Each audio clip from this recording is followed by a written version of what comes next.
Oxygène, Oxygène. les acteurs de la montagne.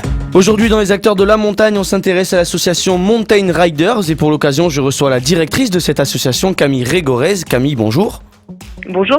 Alors Camille, pour commencer, est-ce que tu peux nous représenter rapidement Mountain Riders ? Alors nous sommes une association de pratiquants de la montagne, de passionnés, qui œuvront quotidiennement à l'éducation, au développement durable en montagne. Donc en gros, nous, notre objet, c'est d'arriver à préserver notre terrain de jeu et à profiter de la montagne comme un terrain d'expérimentation du monde de demain. Et maintenant que la saison d'hiver est terminée, la grande activité de Mountain Riders, donc, c'est les ramassages de déchets en station. Oui, effectivement, on commence là que la neige fond à mobiliser à la fois des organisateurs et des volontaires pour se retrouver sur le terrain et mener des actions de nettoyage. Il est hyper important de préciser que nous ne faisons pas un appel aux éboueurs de la montagne, bien au contraire, ces actions éducatives, donc c'est avant tout des opérations sur lesquelles on vient passer un moment convivial pour préserver notre terrain de jeu avec une vraie volonté d'aller plus loin dans la notion de réduction des déchets à la source et de dépasser aussi cette thématique du déchet pour aller vers des enjeux de développement durable plus larges.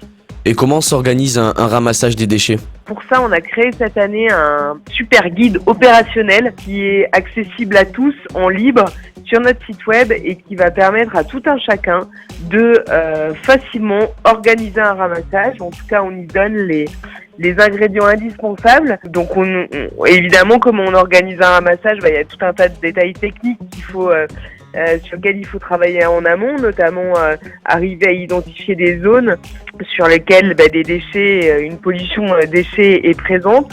Et puis ensuite, finalement, c'est la conception d'un événement où on veille à limiter aussi son impact tout au long de l'organisation du ramassage.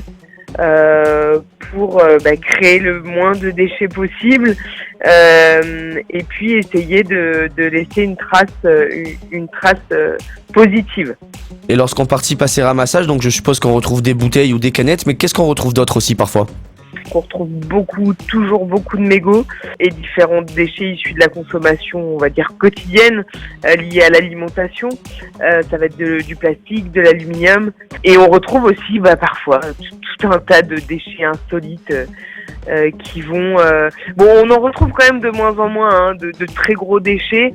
Il nous a arrivé de tomber sur un frigo, sur une poussette, sur... des vêtements. Et quelles sont les prochaines dates des ramassages des déchets de Mountain Riders ? On a parfois même en semaine et tous les week-ends sur cette fin du mois de mai jusqu'à la rentrée, jusqu'à l'automne, des dates qui s'affichent. Vous les retrouverez toutes sur notre site internet mountain-riders.org avec une carte pour les situer. Eh bien, merci beaucoup Camille pour toutes ces informations et donc on rappelle qu'il est important de ramasser les déchets en station et on peut te retrouver peut-être sur différents ramassages dans les stations. Merci beaucoup Camille. Merci beaucoup. C'était les acteurs de la montagne et on se retrouve dimanche prochain sur Oxygène pour un nouvel épisode des acteurs de la montagne.